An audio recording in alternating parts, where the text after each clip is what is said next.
And we're back to learning Illustrator in year day 50. If you want to create pie charts, there's also an inbuilt pie graph tool. J is the shortkey for this toolbox, then right click on it and you can select it. Hold shift when you create it, and then you get this small Excel-like spreadsheet. And you can actually create a legend here in there as well. So let me stick to social media and I just invent for values.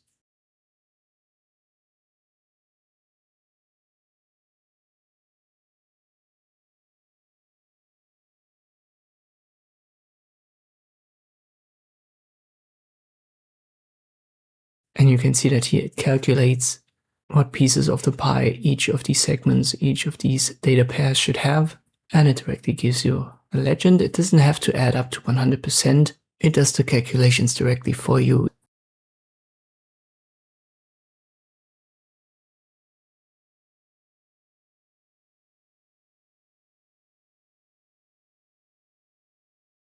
If you want to adjust it, for example, here this default grayish color palette, you may not like it, but you have to go to Object and then Ungroup All.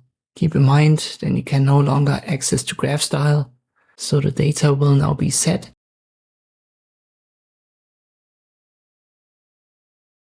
And you can see we've already detached the text from our design elements, but once again we have to go to Object and Ungroup All, and now we can drag these individual parts out of there. Press Ctrl Z, and I'll shift to select parts of the pie and the rectangles of the legend at the same time, and then I can give that different colors. So in many ways this is an easier way to create pie charts, quicker way, and as it does all of the calculations for you, this is actually the tool that you want to use if you directly want to create these pie charts in Illustrator. I hope this video was helpful, thank you for watching, and I'll see you next time.